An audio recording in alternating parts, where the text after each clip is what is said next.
MLC ఎన్నికల్లో BJP హవా చాటింది. తెలంగాణలో 2 ఎమ్మెల్సీల గెలుపుతో సంబరాలు చేసుకుంటోంది. రేపు బీజేపీ కార్యాలయంలో సంబరాలకు ప్లాన్ చేశారు. బీజేపీ విజయంలో కీలక పాత్ర పోషించారు కిషన్ రెడ్డి, బండి సంజయ్కు కృతజ్ఞతలు తెలిపారు విజేతలు. 2 స్థానాల్లో గెలుపుపై కేంద్ర మంత్రి బండి సంజయ్ ఏమన్నారో మా సీనియర్ కరెస్పాండెంట్ సంపత్ అందిస్తారు. బీజేపీలో జోస్ కనబడుతుంది. 2 ఎమ్మెల్యే స్థానాల్లో విజయం సాధించింది. ఇదే అంశం నుంచి మాట్లాడడానికి కేంద్ర మంత్రి బండి సంజయ్ గారు ఒకసారి మాట్లాడారు. అంటే సంజయ్ గారు, మీరు 2 స్థానాల్లో విజయం సాధించారు. 2028లో బీజేపీ ప్రభుత్వం తెలంగాణలో ఏర్పడబోతుందా? తప్పకుండా. తెలంగాణ రాష్ట్రంలో కాంగ్రెస్ పార్టీ ప్రభుత్వం ఏర్పడిన అతి తక్కువ సమయంలో తెలంగాణ ప్రజలు మార్పును కోరుకుంటున్నారు.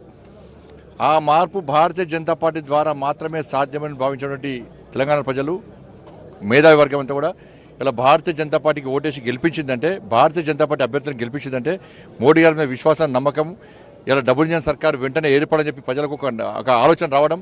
కాబట్టి 2028లో ఎప్పుడు ఎన్నికలు వచ్చినా కూడా భారతీయ జనతా పార్టీ ప్రభుత్వం ఏర్పడడానికి ఒక సంకేతంగా మేము భావిస్తా ఉన్నాం. ఉత్తర తెలంగాణలో బీఆర్ఎస్ గట్టి పట్టు ఉండేది, కానీ ఆ స్థానాన్ని బీజేపీ కైవసం చేసుకుంది. వచ్చే ఎన్నికల్లో ఉత్తర తెలంగాణ మొత్తం క్లీన్ స్వీప్ చేయబోతుందా? తప్పకుండా. ఇప్పటికే 70% ప్రాంతాల్లో మా ప్రాతినిధ్యం ఉంది. అటు ఏవన్ రెడ్డి గారు కానీ, ఇక 2 అభ్యర్థులు కానీ. బీఆర్ఎస్ పార్టీకి కీలక దుకాణం బంద్ లెక్కైపోయింది. దానికి అభ్యర్థులు కరవేరు. బీఆర్ఎస్ పార్టీ కన్నా బీఆర్ఎస్ పార్టీ గతం బీఆర్ఎస్ పార్టీ పట్టించుకునే స్థితి లేరు. ఇవాళ ఏమైంది బీఆర్ఎస్ పార్టీ?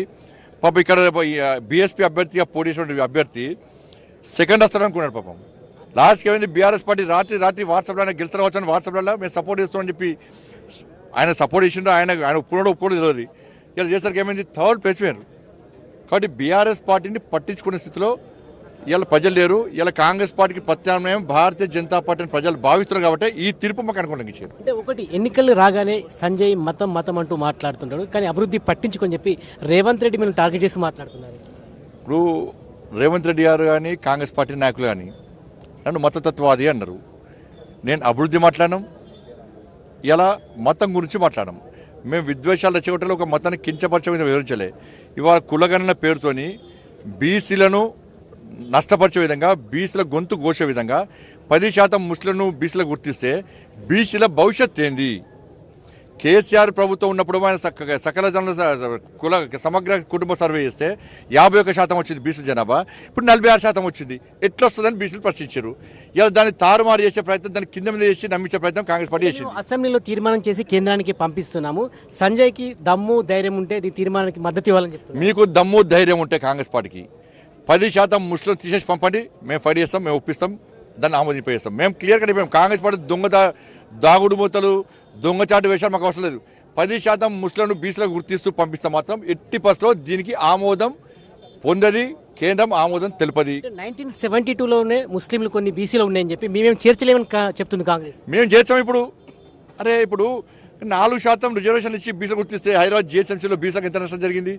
హిందువులైన బీసీలు గెలవాల్సిన స్థానాల్లో ఎంఎం పార్టీ గెలిచింది. ఇలా 10% గుర్తిస్తే బీసీల పరిస్థితి ఏంది? వాళ్ళ ఇలా బీసీలో ఉన్న నాయకుల పరిస్థితి ఏంది? బీసీలో ఉన్న పిల్లల పరిస్థితి ఏంది? బీసీల భవిష్యత్ ఏంది? దాన్ని గుర్తించాలి. దాని గురించి ఆలోచిస్తున్నాం మేము. చివరిగా ఒక విషయం చెప్పండి, ఈ ఎన్నికలు రేవంత్ రెడ్డి సర్కార్కు ఒక హెచ్చరికగా చెప్పవచ్చా? కాంగ్రెస్ పార్టీకి కౌంట్ డౌన్ లాంటిది ఇది. కాబట్టి ఈ ఎన్నికలు కాంగ్రెస్ పార్టీకి ఒక చెంపపెట్టు లాంటిది. కాంగ్రెస్ పార్టీ యొక్క అవినీతికి వ్యతిరేకంగా, కాంగ్రెస్ పార్టీ ప్రజా వ్యతిరేకంగా ఇలా ప్రజలు తీర్పునిచ్చారు. దానితోడు మోడీ గారి యొక్క చరిష్మా, మోడీ గారి తెలంగాణ రాష్ట్రానికి చేస్తున్న అభివృద్ధి, మోడీ గారి కేంద్రం తెలంగాణ రాష్ట్రానికి ఇస్తున్న సంక్షేమ పథకాలు, తెలంగాణ రాష్ట్రంలో మా కార్యకర్తలు కొట్లాడిన తీరు, వాళ్ళు పోరాటం చేసిన తీరును చూసిన తర్వాత ప్రజలు మాకు నమ్మకం, విశ్వాసం తీర్పునిచ్చిన కాబట్టి ప్రజల విశ్వాసాన్ని, నమ్మకాన్ని మమ్మీయకుండా రాబోయే రోజుల్లో ఇదే పోరాటం కొనసాగిస్తూ ఉంటాం. సో మొత్తానికి వచ్చే ఎన్నికల్లో ఖచ్చితంగా తెలంగాణలో బీజేపీ పాగా వేస్తుందని కేంద్ర మంత్రి బండి సంజయ్ స్పష్టం చేస్తున్నారు. కెమెరా పర్సన్ సలీంతో సంపత్, TV9 కరీంనగర్.